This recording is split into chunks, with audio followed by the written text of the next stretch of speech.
Hello everyone, and thank you for tuning in to this new episode of the series of podcasts by the French-Ukrainian Chamber of Commerce and Industry. You are listening to Sébastien Gobert, and I want to start this episode with a weekly digest.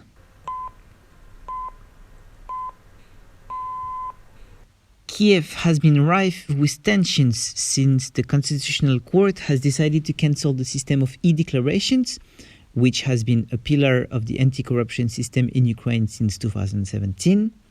Demonstrators rallied in front of the court, Western diplomats and observers expressed their concerns, and President Zelensky fired all judges whom he claims are puppets acting on behalf of Russians and oligarchs.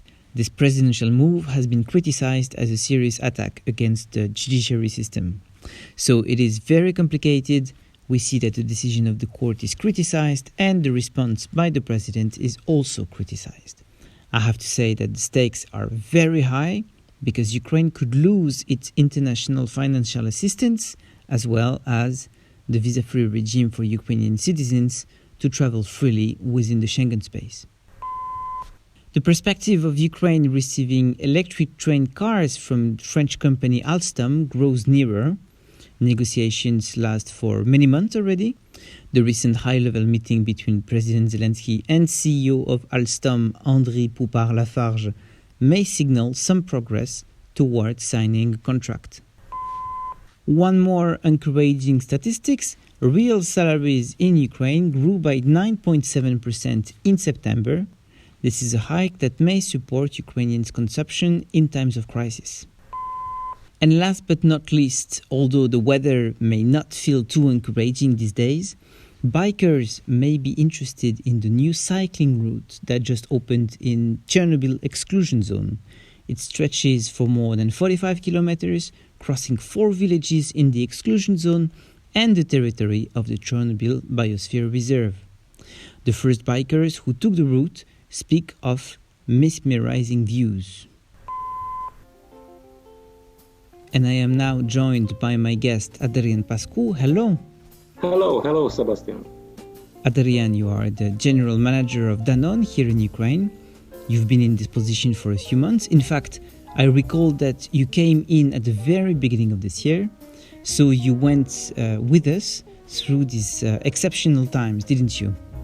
Yeah, so you're totally right. I practically became Ukrainian at the beginning of this year. It was, let's say, an expected change. It was an amazing experience that I was looking forward. But when I came, reality changed again. This time, of course, it changed for all of us. So it was quite a difficult period on one hand, but easier on the other hand, because all of us, I mean, me, my team, and all the environment, we had to look at our lives through different lenses and to start fresh again. So I was not the only one to discover the reality around. And how is it to be general manager of Danone in Ukraine? What is the position of the company here on the Ukrainian market? What I discovered here is that Danone is one of the largest manufacturers of dairy and other food products. In fact, in our country, the company is present with more than 10 brands, and not only in yogurt category, but also in plant-based, in baby food, as well as specialized nutrition, combining categories of products for a balanced, healthy diet, as well as for special conditions or certain diseases. And basically, Danone is here for almost, or even a bit more than 2 decades. And is from the dairy perspective, we have 2 production facilities in Ukraine, 2 factories, one in Kherson and another one in Kremenchuk. And we have around 1,000 people which are working in the company at this moment. And please tell us, is there anything specific to Danone here in Ukraine, in the sense that Ukrainian consumers, do they favor some products more than elsewhere, or there are some specific demands from them? Of course, Danone's mission overall is to bring health through food to as many people as possible. It's quite a simple mission, at least to explain it, not easy to be done, but we have created a unique portfolio of healthy products to complete this mission. And of course, we take the best from the global family and we adapt it to the need of the local consumers here in Ukraine, where Danone has all the hallmarks of a multinational company that has resources, expertise, experience coming from a wide geographical presence. But at the same time, we manage our business very locally. So even if we have international brands here, Like everywhere in the world, in fact, you'll see that the SKUs under those brands are extremely localized. So Activia from France is not Activia from Ukraine, because we are doing all these kind of studies about the consumers and we are trying to meet its need as much as possible. And of course, in Ukraine, we embrace all these key global trends in food culture, but we consider also the local context, the traditions, and we choose the approach of not only meeting consumers' needs, as I was explaining, but also changing it for healthier choices. So we have a broad and diverse portfolio here, which is containing, we have the dairy products, as you well known, but we have also the plant-based products like the brand Alpro, starts to be well known in the market. And we have a proposition which is extremely suitable for Ukrainian consumers. That's very interesting. Could you expand a bit more on that? What are the global trends in the food industry that you talk about? I think the consumers are having an appetite to clear and transparent information. And this is getting more and more stronger.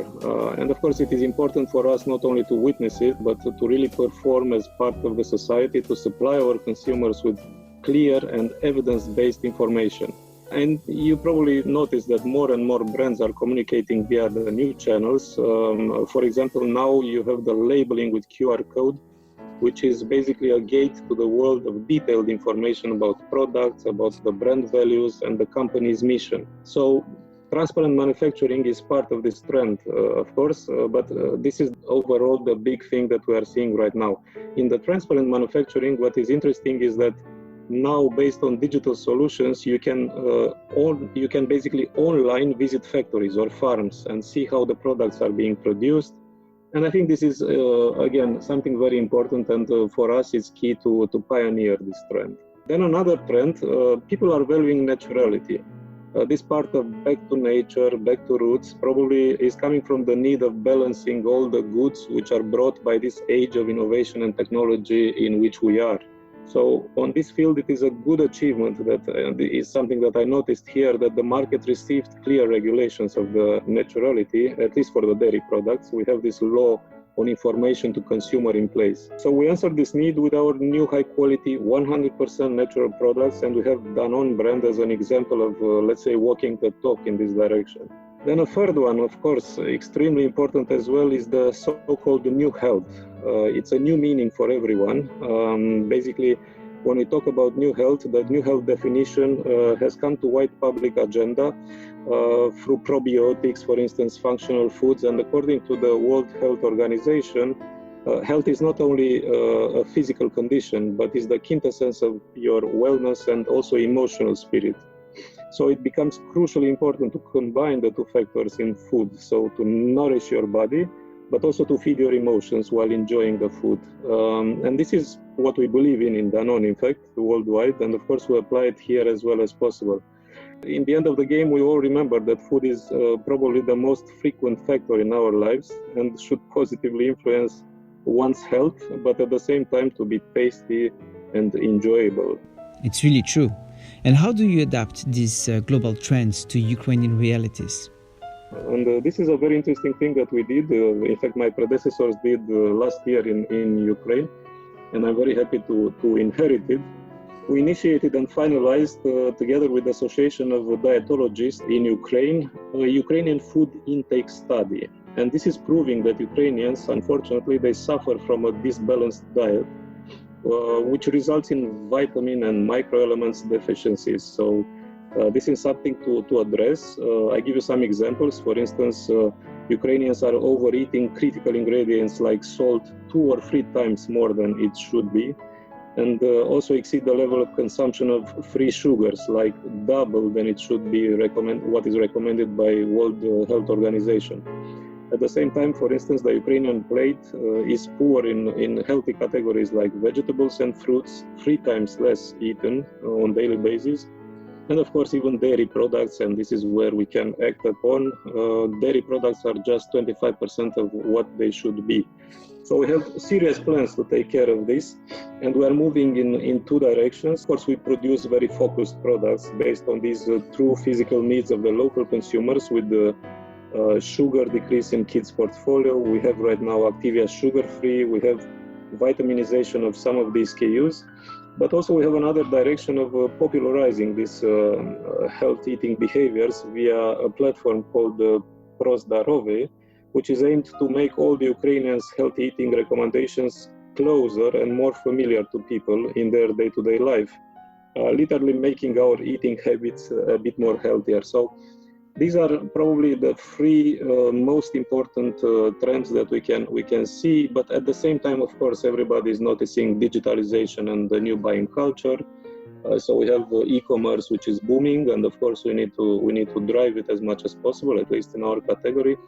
And probably another one which is emerging here is much more developed in Western Europe is the sustainability. Of course. But look, we also understand that healthy and diversified food habits are connected to the economic situations and to the purchasing power of consumers. How do you see the ongoing crisis affecting the plans for the future? It's a good question, but I personally believe that a big part is related to education. So, and this is missing. So people are considering, and it's not only in Ukraine, it's generally in Eastern Europe, are having a different definition of healthy products. And just by doing this, by making them aware, for sure we can act upon. To eat dairy and to eat fresh vegetables and fruits is not something that requires a big effort from the perspective of the income. So it's something more to the education. And of course, products which are having this kind of added benefits are not necessarily more expensive.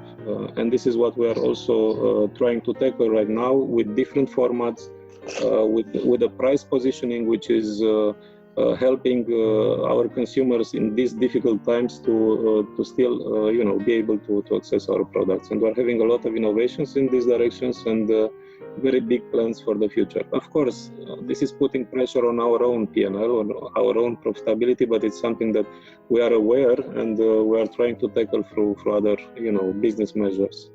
That's a very constructive approach indeed. Taking into account everything you already said, does Danone have any concrete projects for the future here in Ukraine? Well, at this moment we have two factories, and even this year, even in the crisis period, we continue to invest. We continue to have successful, let's say, capex plans in our factories, because one of the key success factors for us is innovation. In terms of plans for the future, the strategy is not something that we change every year, even if right now we're in a specific period. So we will keep the same pace, but of course catching the insights and the new trends of that crisis has brought to us. We will continue the same type of strategy, which is we can define it like profitable, sustainable growth. We will innovate, and of course we'll take care of the safety of our people as a basic priority. That's all very inspiring. Many thanks indeed for this talk, Adrian Pascu. Thank you. And thank you all for listening to this episode of the series of podcasts by the French-Ukrainian Chamber of Commerce and Industry. This was Sébastien Gobert. Let's meet soon for our next conversation.